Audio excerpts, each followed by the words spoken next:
Bonsoir à tous et bienvenue dans Connaissez-vous. On va commencer par parler de poésie ce soir avec Laurence Vielle, poétesse. Elle a été poétesse nationale. Elle sort une anthologie qui s'appelle Billets doux. Ensuite, ce sera la poésie de la clarinette avec la clarinettiste Hélène Duret, sa formation Sinotest qui sort un premier album.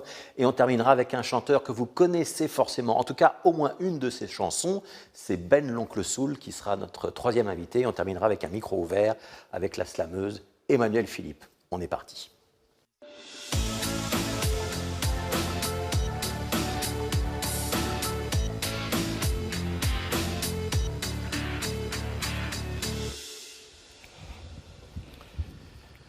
Bonjour Laurence Vielle. Bonjour, Fabrice Grosfilet. On va parler de poésie avec vous. Oui, c'est ça. C'est quoi la poésie? La poésie, c'est un art, un art vivant. Un art, c'est des mots, c'est de la musique, c'est ce qui me meut tous les jours. C'est quelque chose qui se partage, qui s'écrit, qui se dit.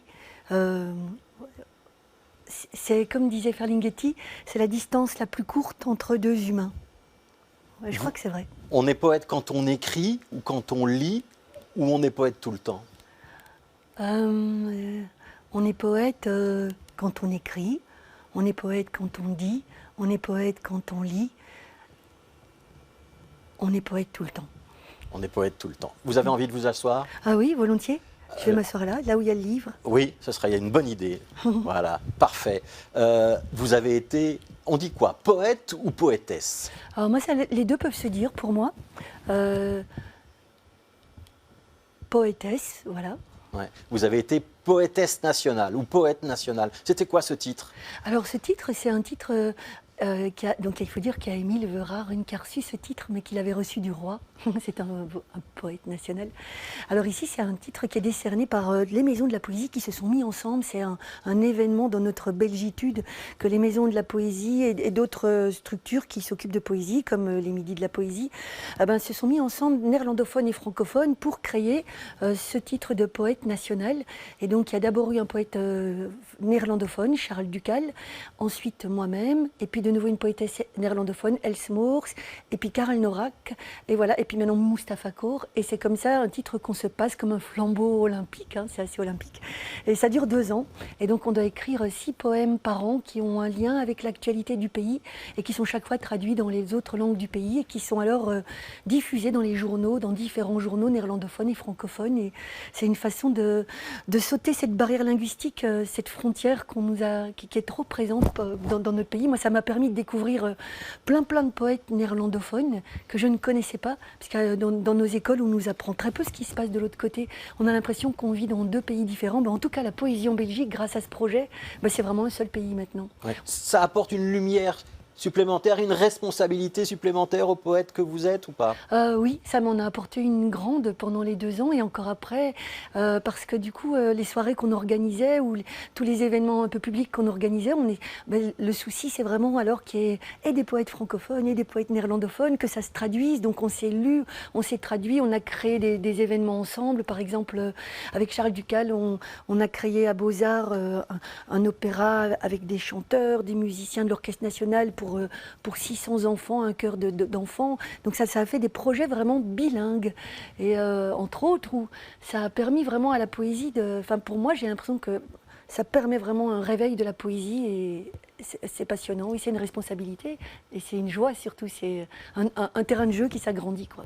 Alors, votre actualité, Laurence Vielle, c'est la parution d'un recueil. Ça s'appelle Billets doux. S'il y a un petit jeu de mots sur Billets doux, c'est une anthologie. Ça veut dire que c'est une sélection de vos meilleurs poèmes. C'est la porte d'entrée pour découvrir l'univers de Laurence Vielle. On peut commencer par là.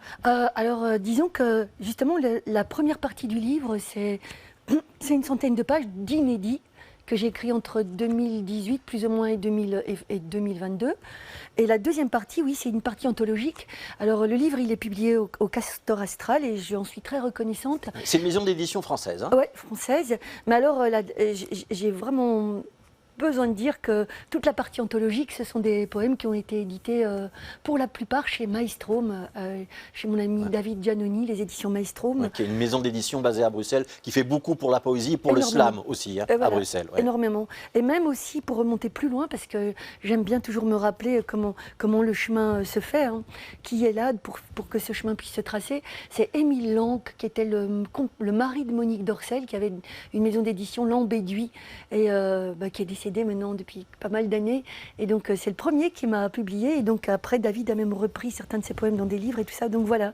J'ai pas beaucoup d'éditeurs parce que ce qui me plaît beaucoup, c'est la scène.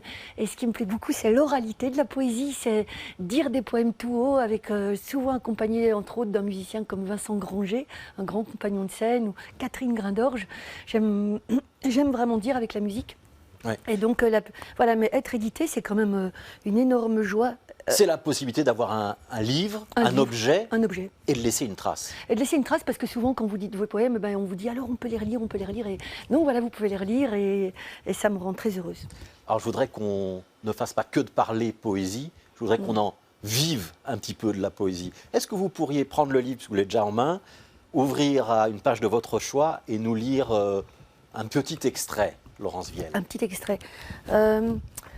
Alors. Donc ça s'appelle Billet doux, c'est édité au Castor Astral. Un extrait lu par l'auteur elle-même. L'autrice. Oui, alors il y en a un que le premier, il m'est venu dans la rue là un jour, il n'y a pas si longtemps, l'année passée. C'est Les derniers jours de l'humanité. Mais après, je vous lirai le début d'un autre. Je vais vous lire le début de celui-là.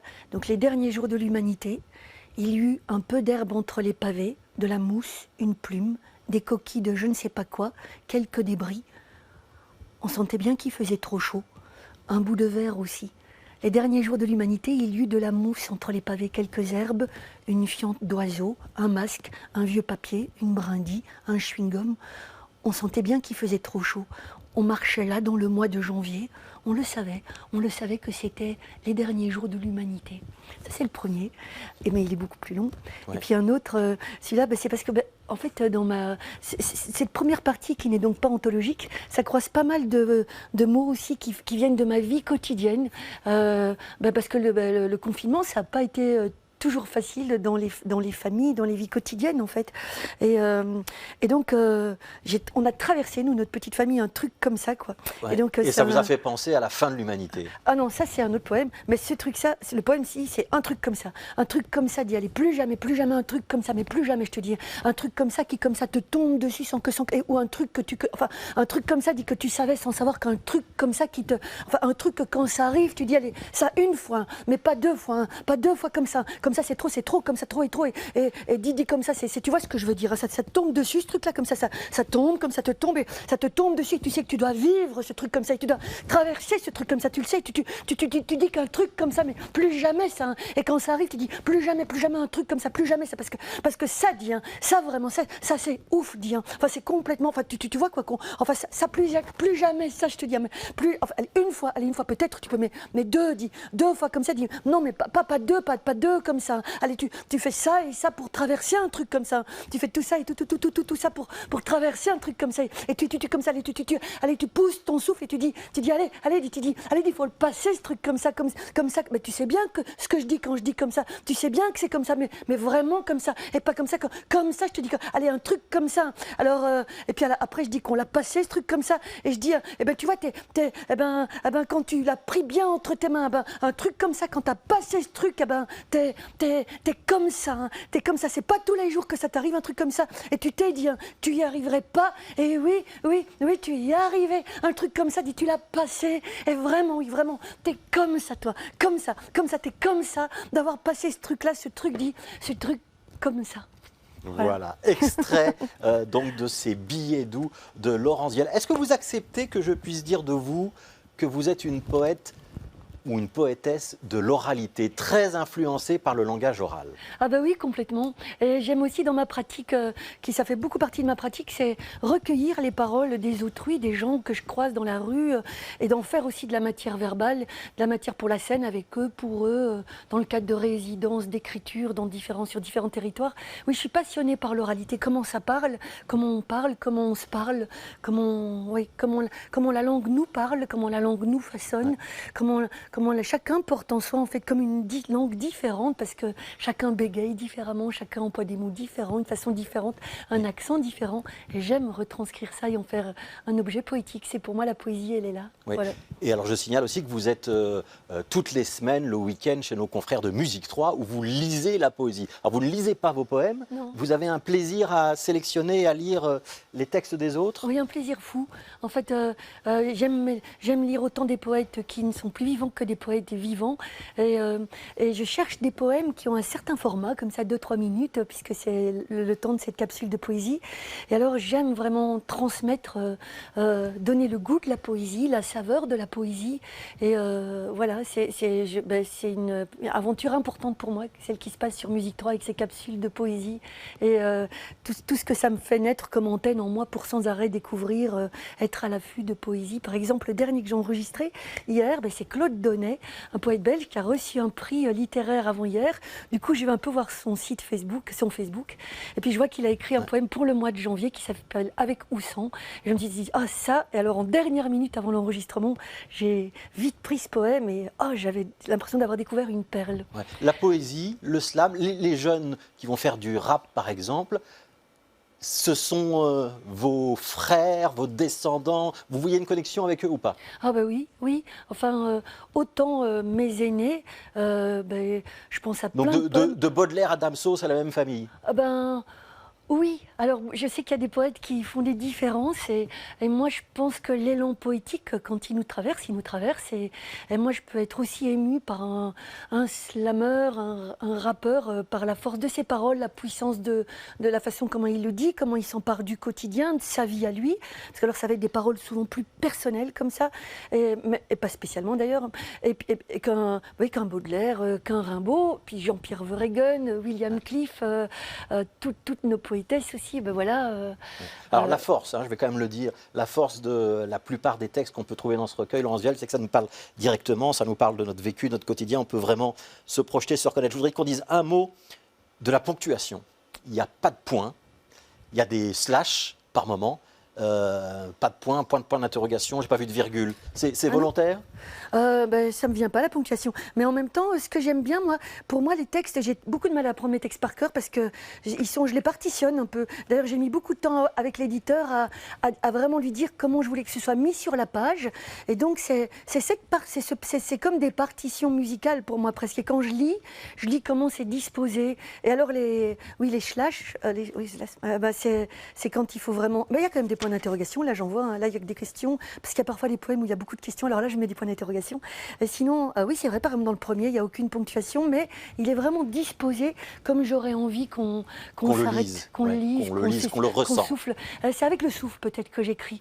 Ouais. C'est peut-être pulmonaire, comme ça. Alors, puisque vous venez de parler de musique, on va continuer en musique, si vous voulez bien. Il y a un objet sur la banquette à votre gauche. Vous pouvez le prendre? Alors, de quoi s'agit-il? Synesthète, rôle. Alors, je dois remettre mes lunettes aussi. Il y a un petit nom tout en bas. C'est une pochette Hélène Duret. Voilà. Et connaissez-vous Hélène Duret? Écoutez, je ne connais pas la musicienne Hélène Duret, mais il se fait que je connais une Hélène Duret en France, mais c'est pas elle. Ça ne va pas être la même. On va faire connaissance avec Hélène Duret. Bonjour Hélène.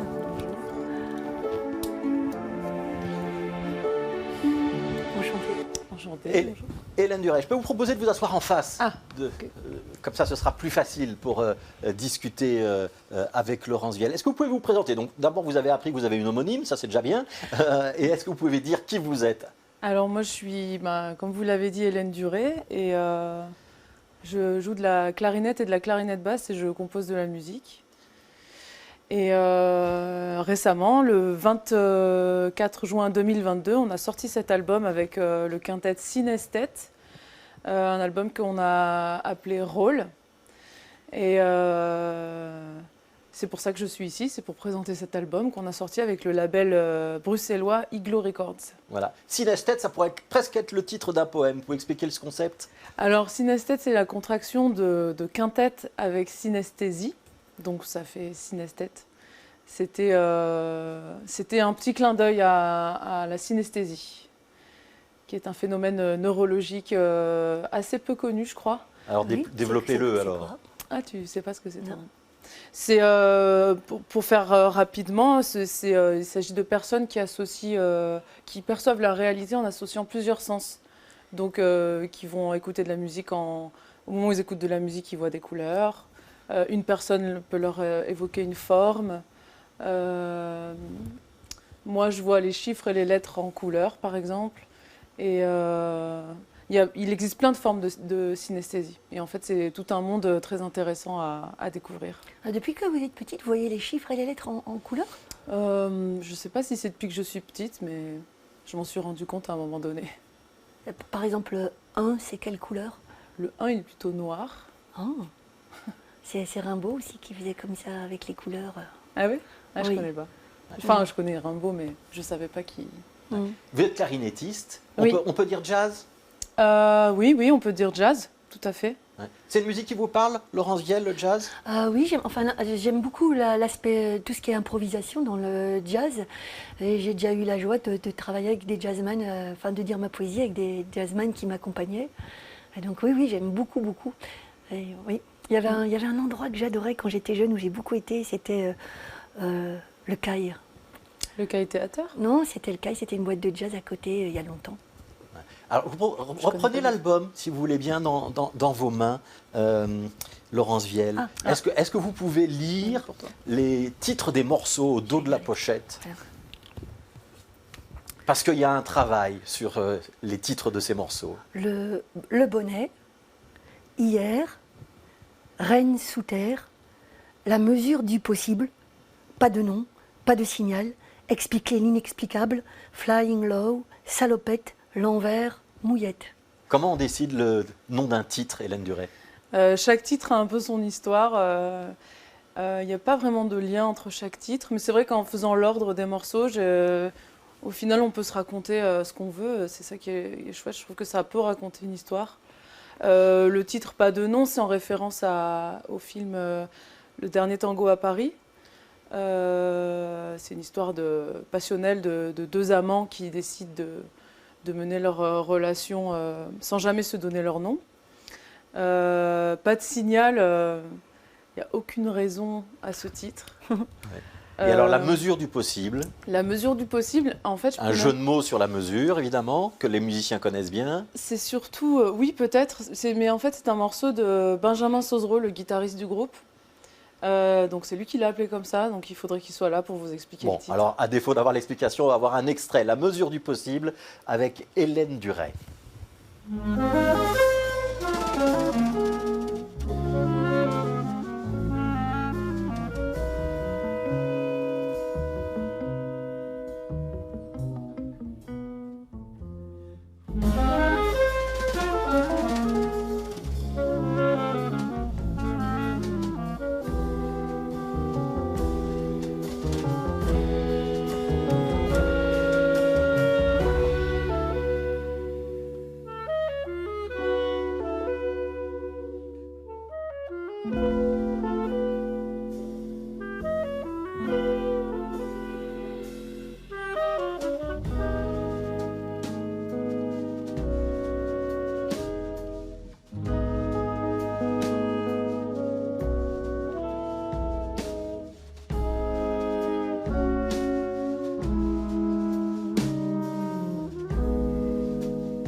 Petit extrait d'une captation d'un concert, c'était au mois d'avril dernier. Laurence Viel, première réaction quand vous entendez cette musique? Ah, j'ai vraiment beaucoup aimé le moment où vous partez en solo. Et c'est très bon à entendre. Et ça, c'est donc une partie improvisée C'est ça. quand tu pars comme ça. Et ça donne envie. J'aurais bien lu un poème dessus tout de suite. Ah ouais. Je me serais bien mise en... J'aurais fait la 6e personne, quoi. Non, c'est très joli aussi de vous voir jouer comme ça. Il y a de la sensualité hein, dans Ouais, la très sensuel. clarinette, Hélène Duret. Ah ouais. Très inspirant. D'accord. Mm. Super. Merci. Ouais.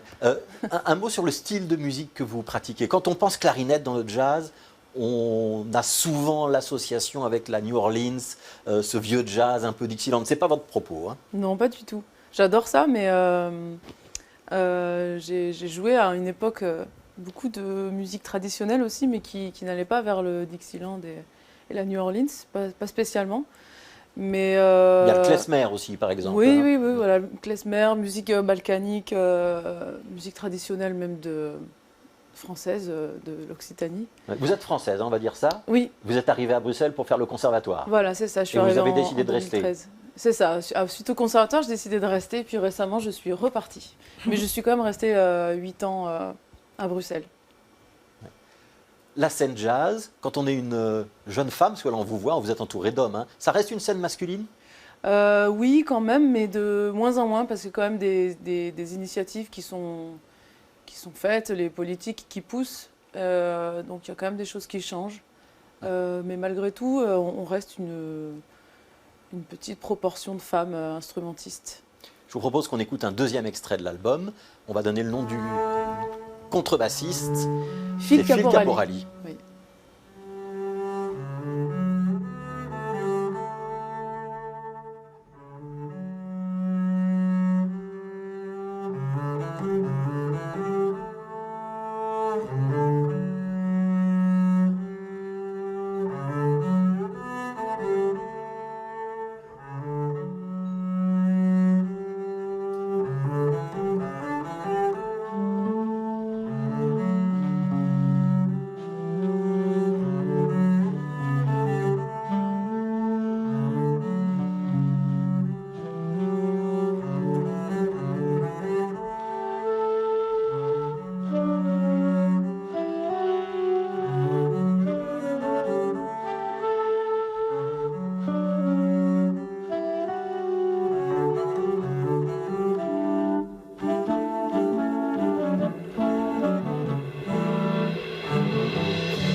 Moi, Voilà. j'ai joué le 1er décembre. Ah, c'est Laurence Viel et Hélène Duret sont en pleine conversation. Ah bah, Ouais. ouais. On était dans un autre registre, un autre univers là, musicalement. Oui, tout à fait. On était sur le morceau Pas de signal. J'ai un peu déconnecté parce que c'est vrai qu'on est rentré en discussion avec. Et vous discutez de quoi? Ah ben, on se disait où elle habitait à Paris et puis que du coup on s'est fait des connexions sur un lieu qui s'appelle l'Atelier du Plateau et Tout à fait. où il y a beaucoup de joueurs, de musiciens de jazz dans le 19e qui viennent jouer là. Donc tu m'as dit que tu jouais là. Ouais, j'ai joué avec le trio Fur, donc c'est un autre projet. On a joué à l'Atelier du Plateau et Laurence me disait qu'elle y avait fait beaucoup de choses aussi avec des super musiciens là-bas. Voilà, on va surtout dire à Laurence qu'elle va devoir aller à la Jazz Station le 28 Bah janvier, oui, c'est ça. parce que ce sera la présentation de cet album Rôle avec Hélène Duret et l'ensemble de la formation Synesthète. On reste quand même un petit peu encore dans votre musique, si vous voulez bien, Hélène Duret. Ce projet, il est assez original. D'abord parce que ce n'est pas tous les jours qu'on met la clarinette en avant dans le jazz. Aussi parce que vous recherchez des associations de couleurs musicales. Vous pouvez nous expliquer ça un petit peu? Comment ça marche? Comment on associe un instrument avec un autre? Quel est le but que vous poursuivez?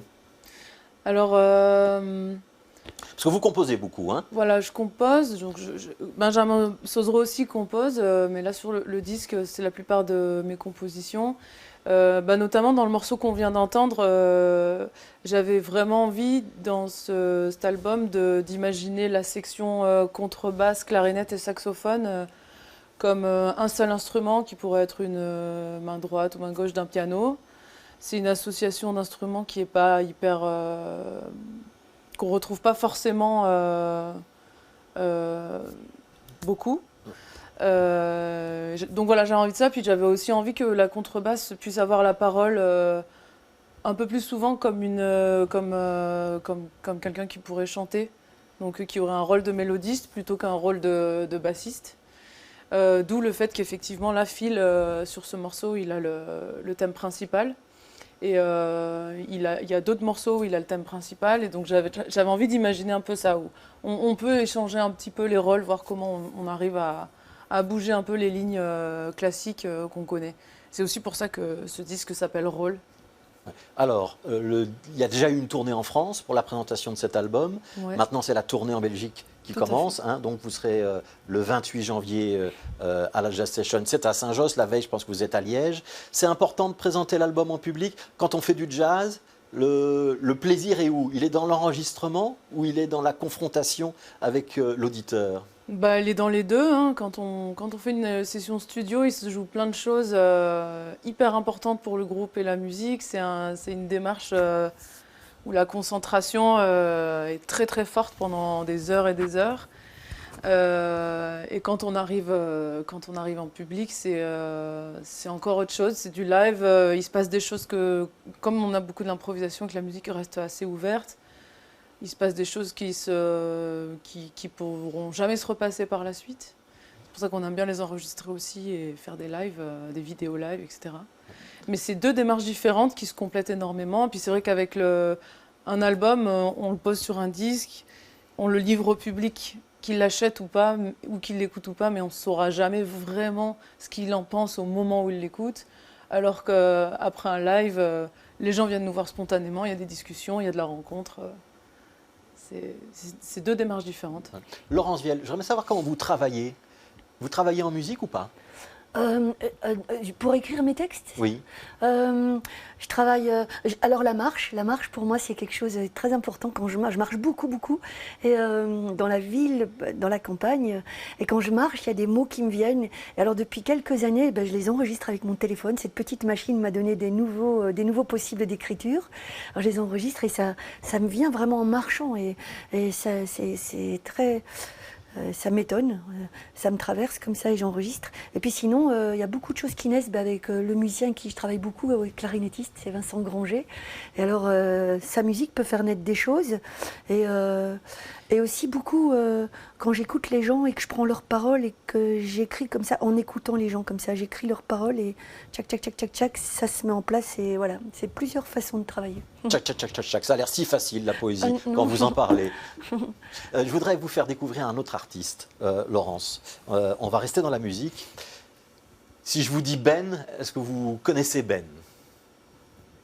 Tu connais Ben? Ben comment?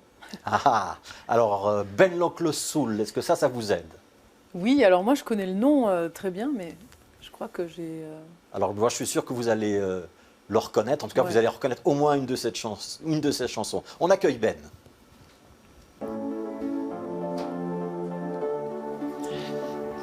Bonjour Ben. C'est Laurence. Enchanté. Et Hélène. Hélène, enchantée. Voilà, Ben, j'ai dit Ben, vous êtes connu sous le nom de Ben l'Oncle Soul, Yes. mais si j'ai bien compris, le prochain album ne fera plus référence à l'Oncle Soul. C'est un changement d'identité? Non, c'est toujours moi. C'est toujours moi, mais vous simplifiez le nom. C'est quoi? C'est une évolution? Oui, c'est une sorte de mutation, on va dire. Ouais. Pourquoi c'était difficile à porter ce nom de Ben l'Oncle Soul? Il est encore un petit hein, sur l'album, on voit la couverture de l'album. Non, mais même mes réseaux sociaux, c'est toujours Ben l'Oncle Soul en vérité. L'envie, c'était juste d'avoir sur la pochette quelque chose qui est plus simple. Qui est plus simple. Graphiquement. Vous avez entendu le début de l'émission. Est-ce que la poésie de Laurence Viel, est-ce que le jazz d'Hélène Duret, ça vous parle? Ouais, tout à fait, ouais. Bah, c'est deux univers que j'adore, la poésie. Moi, je suis originaire de Tours et il y a Mignonne, allons voir si la rose, qui ce matin avait déclose sa robe de pourpre au soleil, a point perdu cette véprée, les plis de sa robe pourprée et son teint au vôtre pareil. Las, voyez comment peu d'espace et là-dessus la place, ses beautés les séchoirs. Donc si vous me croyez mignonne, tandis que votre âge fleuronne en sa plus veste ou verte nouveauté, je ne me souviens plus très bien. Cueillez cette jeunesse, comme à cette fleur, la vieillesse fera ternir votre beauté. C'est un poème de Ronsard qui m'a toujours accompagné. Je trouve ça très beau comme image. Ouais. La fleur, On la lit bien. rose. C'est gentil. J'ai eu le temps de le répéter, c'est le seul que je connais à peu près. Et puis après, l'univers du jazz et puis la clarinette, moi j'adore. J'aime beaucoup et je vous entendais parler de la basse et du rôle mélodique. On doit avoir ça en commun, en tout cas, j'adore. Ah ouais. J'adore donner ce rôle mélodique à la basse et pas seulement un rôle rythmique et d'accompagnement qui s'imbrique nécessairement dans la batterie. C'est quelque chose d'assez libre et très, très émouvant, en tout cas, je trouve, la basse, moi. Ouais. Laurence Viel, entendre un classique du Ronsard récité sur un plateau de télé, ça vous fait plaisir? Ah ouais, moi, ça me touche. Ouais, parce qu'en fait, les classiques, c'est bien de les entendre aujourd'hui parce qu'ils sont éternels, quoi. C'est vrai. Ouais, la poésie, elle a cette part d'éternité quand même dans des grands textes comme ça. Ouais. Et puis, je trouve ça beau que tout le monde s'en empare, quoi. Que ce soit pas un truc de livre, que ce soit un truc de... Ouais, c'est quelque chose qui se raconte, enfin, qui se lit, mais qui se dit. On va écouter un extrait du nouvel album de Ben, si vous voulez bien. Et comme ça, on va voir quelle musique il produit. Et on en parle juste après.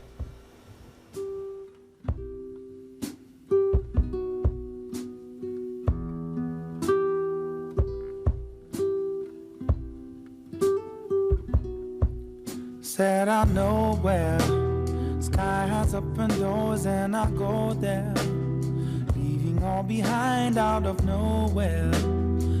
Everything is packed, a one-way ticket, but I'm always coming back.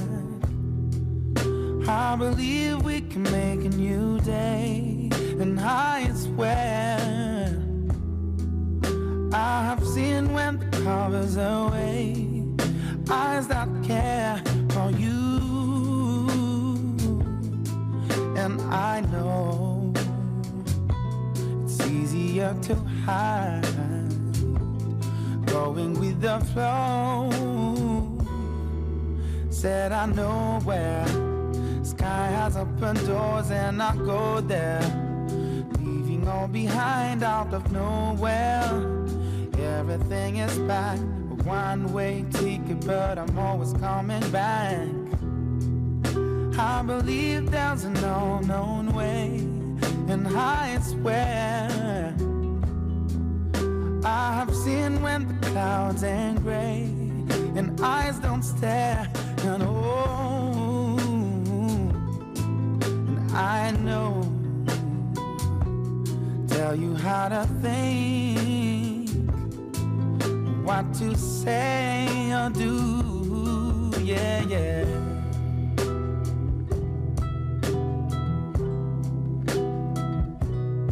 Oh no. Voilà, premier extrait de cet album.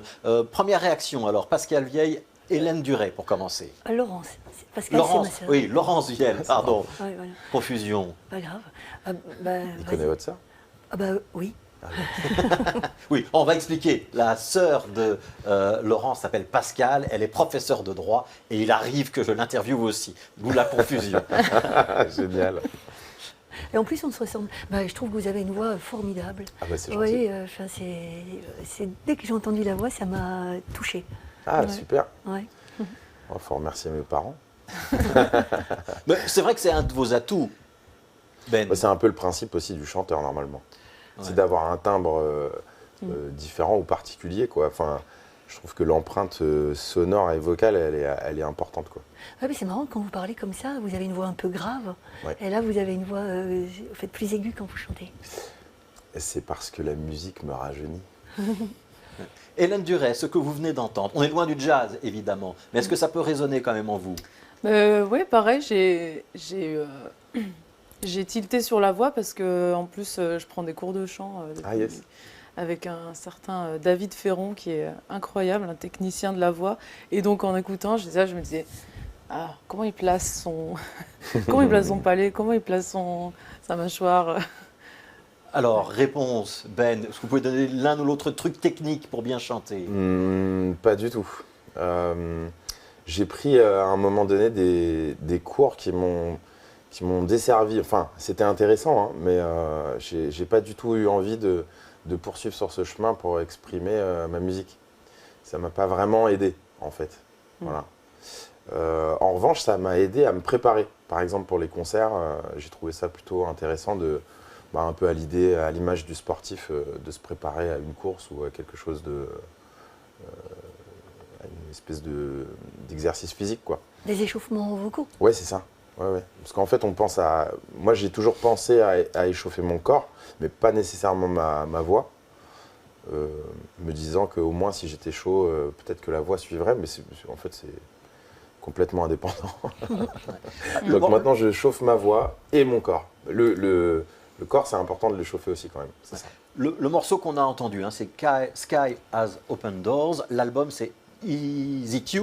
Ça sortira le 17 février. C'est votre 6e album, hein, si je ne me trompe pas? Oui, il y a un album live, alors c'est comme si c'était le 7e, mais oui, peu importe. Est-ce que vous êtes d'accord? Moi, je l'ai écouté, l'album. Est-ce que vous êtes d'accord pour dire que vous vous éloignez un petit peu de la musique soul ou un peu funk qui a été votre marque de fabrique et que vous allez vers un continent plus folk? Non, je ne suis pas tellement d'accord avec ça, dans la mesure où je me rapproche de ma voix. La musique de l'âme, c'est vraiment la soul music, c'est vraiment ce qui définit le plus facilement, je trouve, le chemin que j'ai envie d'emprunter dans la musique. En revanche, au niveau des arrangements et de l'énergie, on va dire qu'on est sur quelque chose de plus acoustique et sans doute moins arrangé, avec moins d'énergie peut-être. Il y a beaucoup plus de place pour la C'est guitare. plus canalisé, c'est différent, quoi. Il y a beaucoup plus de guitare que dans vos albums précédents. En fait, je suis trop rationnel, j'aime bien être rationnel. Il y a le même nombre de guitares, il y a toujours 2 guitares sur l'enregistrement, c'est juste que vous l'entendez plus parce qu'il y a moins de cuivre et moins de cordes. Vous voyez? En fait, il n'y a que 4 instruments sur l'album, donc ils prennent tous une part, ils prennent tous une place, je veux dire, plus importante. Ouais. Mais du coup, ouais, c'est moins entraînant par contre, c'est moins dansant et c'est moins entraînant, c'est plus des balades, quoi, sur cet album. Un peu planant comme... Ouais, exactement. J'ai dit tout à l'heure à Laurence et Hélène que forcément elles vous connaissaient. Je vais essayer d'apporter la preuve de ce que j'avançais. On va écouter un extrait de ce qui a été votre grand tube. J'ai pas génie de De Vinci. J'ai pas les pieds sur terre, la patience de ma banquière. J'ai pas ces choses-là. J'ai pas la sagesse de Gandhi, l'assurance de Mohamed Ali. J'ai pas l'âme d'un gangster, la bonté de l'abbé Pierre, ni l'aura de Guevara. Je suis qu'un sommaire, écoute ça, baby. Je suis pas un sommaire, loin de là. Juste moi, mes délires, je n'ai rien d'autre à offrir. Et je sais qu'en vrai, Ah ouais, d'accord. Alors, Ouais, bah, je suis- on vient d'entendre, j'ai entendu Hélène Duret, vous parliez pendant le clip, vous avez dit « Ah oui, je m'en souviens !» Forcément, vous vous en souvenez. Bah ouais, c'était hyper diffusé. On voyait le clip. En fait, c'est surtout le clip qui m'a rappelé l'époque. Ouais, C'est clair. l'époque. C'est déjà si vieux que ça, Ben? C'était en 2010. Oui, c'est quand même. Très Ouais, ça fait un petit moment. Ça fait déjà. une douzaine d'années. Ce morceau, vous l'avez entendu, Laurence? Entendu, mais j'en ai pas un souvenir si précis que ça, si précis qu'Hélène. Ouais. Ben, comment on se remet d'un succès? Alors je dis on se remet, c'est l'aspect négatif, c'est comment on arrive à continuer à faire autre chose après. Et puis il y a l'aspect positif, ça a quand même été un succès fulgurant, ça. Bah ouais, c'est même, je l'ai pris plutôt comme un encouragement qu'une finalité en soi. Donc ça m'a plutôt donné envie de continuer et de me perfectionner ou de chercher des trucs différents. Ouais. J'ai voulu qu'on passe cet extrait pour qu'on mesure quand même la différence avec ce que vous faites maintenant. On est bien d'accord, donc vous m'avez bien expliqué tout à l'heure la différence dans l'orchestration, l'arrangement. On est bien d'accord que vous ne cherchez plus la même ambiance.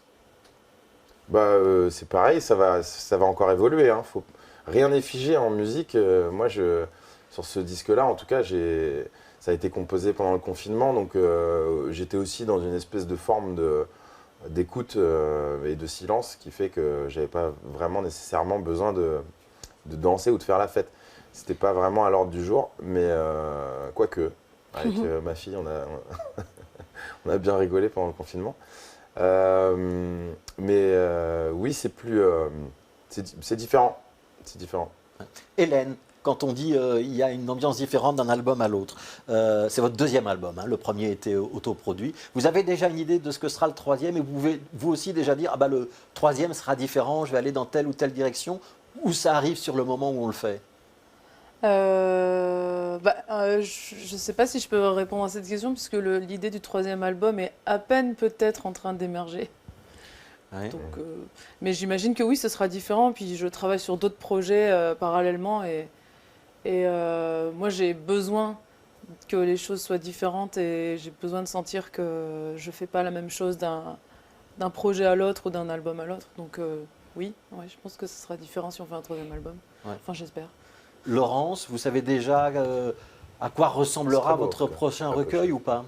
Mon prochain recueil, moi j'aime bien quand vous avez dit que la musique de l'âme d'abord, c'est ça. Ouais. Et l'âme, c'est ça, c'est un peu ça. Moi je me laisse un peu aller. Je me pose pas la question d'être différente de ce que j'ai fait avant, ou d'être.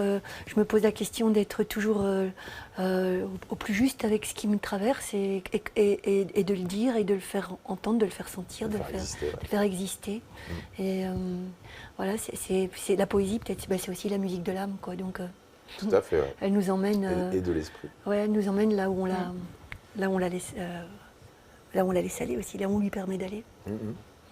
Est-ce que vous avez quand même les uns et les autres la notion de trajectoire? Est-ce que vous pouvez vous dire, tiens, je suis parti de ce point-là, je suis maintenant arrivé ici, c'est dans telle direction et je vais continuer dans telle direction, ou pas du tout? Est-ce que vous avez ce regard extérieur sur ce que vous faites ou pas? Moi, je dirais un peu quand même, mais c'est toujours avec le recul. Donc, c'est une fois que les choses sont faites, quand on les réécoute avec le recul, on se dit ah tiens, ma trajectoire, c'était ça en fait. Mais sur le moment, je crois que personnellement, je me rends pas forcément compte de ça. Ben? Oui, c'est très juste. Parce qu'en fait, l'idée, j'imagine, à ce moment-là, c'est quand même d'être dans un geste.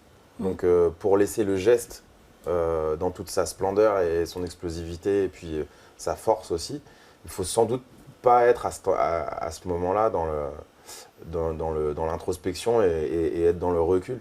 Je pense qu'au contraire, il faut complètement être là. Et puis c'est ensuite, peut-être quelques années plus tard, qu'on comprend le chemin qu'on a parcouru. Mais je dirais que je comprends l'idée de trajectoire, c'est un mot qui me plaît, de marcher sur une ligne, un peu comme un funambule. C'est s'accrocher surtout moi au fil de la création en fait. De ne pas perdre cette joie et cette cette inspiration qui me fait avancer en fait. Laurence? Ah, mais tout à coup, en vous entendant, je pensais à. J'avais un jour, pour un livre que j'avais écrit, été voir Pierre Mertens, un de nos grands écrivains belges. Et alors, on parlait justement du fil rouge. Puis il disait que lui, quand il écrivait par un livre, le fil rouge, il le trouvait qu'à la dernière page. Et puis moi, je me dis que la trajectoire, peut-être qu'on le voit qu'au dernier moment de sa vie, on verra peut-être. Et comme vous dites, il faut d'abord faire ce geste d'être toujours dans la création. Et ouais, moi, j'ai pas tant de recul que ça, en tout cas. La création, elle est forcément individuelle pour Laurence. Est-ce qu'elle est individuelle ou collective pour Hélène et Ben? Mais elle n'est pas individuelle forcément du tout. Enfin, justement, pour moi, elle se passe très collectivement avec les personnes avec qui je travaille, les personnes que j'écoute, les gens qui me font. Enfin voilà, je me sens pas du tout solitaire dans ma création. Non. C'est intéressant ce que vous dites, c'est-à-dire vous n'êtes pas seul quand vous écrivez? Non, j'ai l'impression que ça s'écrit avec toutes les gens que je croise et toutes les paroles que j'entends. Je me sens jamais, très rarement, mais même jamais, je pense. J'ai l'impression qu'il y a plein de voix dans ma tête sans arrêt et de choses. Et puis surtout de gens avec moi pour écrire. Est-ce que les gens qui vous rencontrent le savent? Je sais pas. En tout cas, il y en a qui travaillent avec moi, donc ils le savent. Oui. Mais j'aimerais bien qu'on sente qu'il y a toute cette multiplicité-là, oui. Ouais. Et vous, Ben, vous êtes solitaire quand vous écrivez ou la musique, ça se compose à plusieurs? Mais justement, cet album-là, je l'ai initié seul, et puis ensuite je l'ai partagé avec mes amis. Et ça faisait longtemps que je n'avais pas fait cet exercice de travailler tout seul. Merci le confinement. Et en gros, j'ai souvent travaillé avec la synergie de l'émulation des rencontres et des musiciens, et le mélange des musicalités. C'est une espèce de grand fracas qui s'organise, et je trouve ce travail-là intéressant de rencontrer des gens et puis de les inviter pour leur talent à venir incorporer, on va dire, leur talent à l'intérieur d'une œuvre musicale. Mais je trouve ça aussi édifiant de réussir à le faire un peu tout seul, quoi. Donc je fais un peu des deux, je fais des collaborations et j'essaye de faire deux, trois trucs seul. Hélène?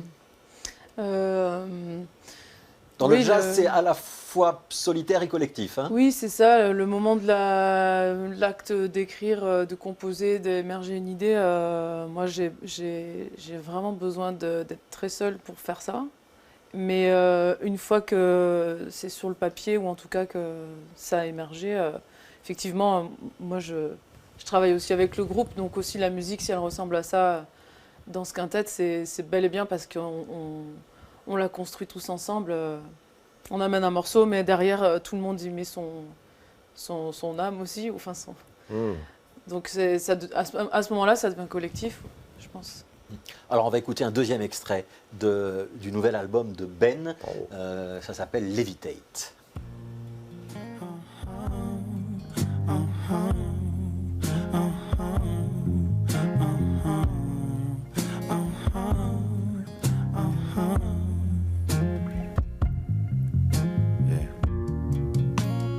Can I tell you something now?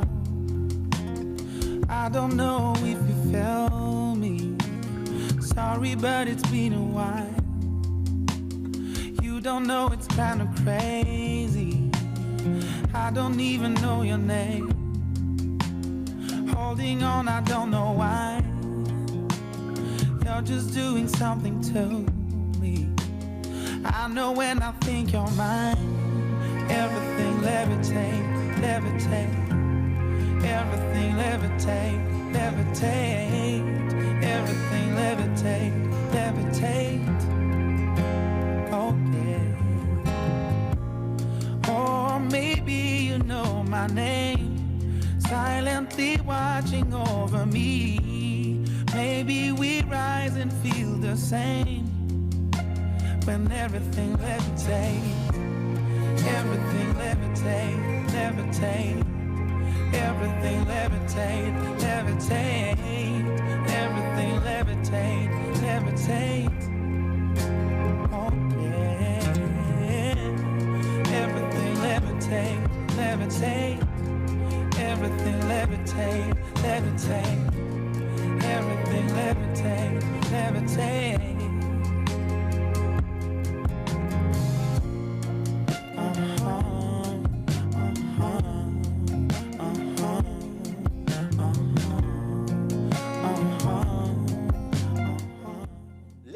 Que raconte ce titre, Ben?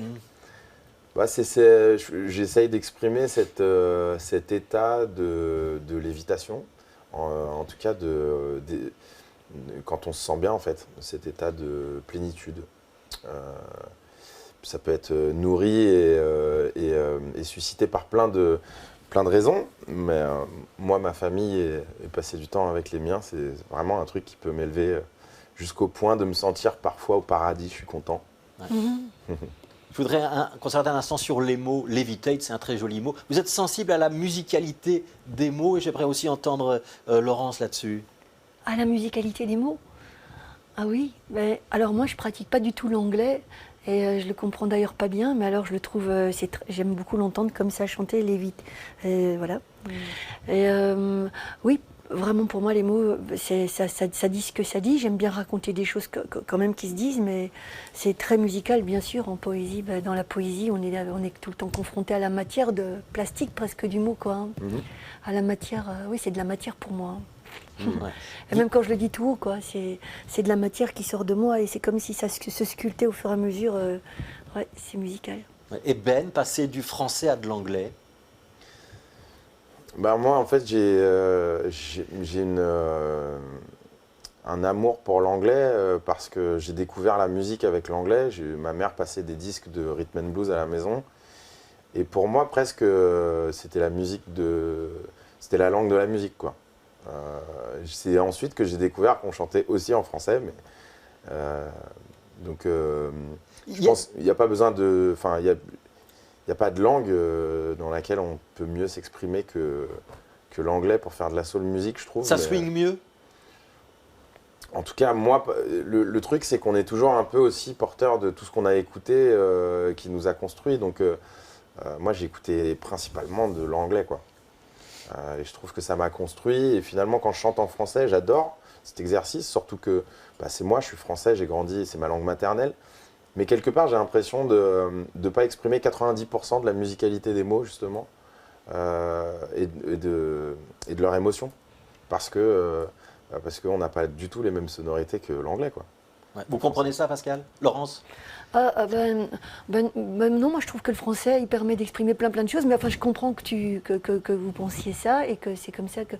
Mais aussi par rapport au style de musique, je pense que l'anglais rentre bien dedans et tout ça. Enfin, c'est tout un ensemble quoi. Le français il va peut-être mieux avec d'autres types de musique quoi, je sais pas. Peut-être que c'est quelque chose que je ressens qui doit être comme ça. En fait, c'est comme si pour parler de plasticité, c'est comme si j'avais l'impression en français de faire de la sculpture alors que je voulais peindre en fait. C'est une belle image. Ouais, voilà. on va terminer sur cette image, qui est une image quasi poétique, si vous voulez bien. On va rappeler le titre du recueil de Laurence Viel. Ça s'appelle Billet doux, c'est édité au Castor Astral.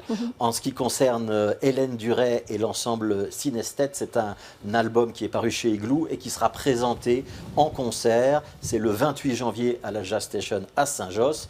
Et l'album de Ben qui s'appelle Is It You sortira le 17 février.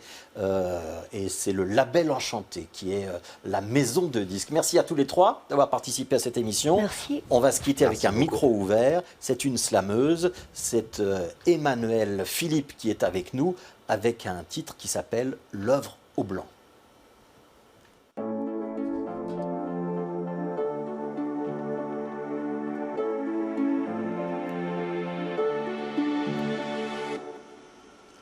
Selon les sagesses anciennes, les sages étaient aussi des fous.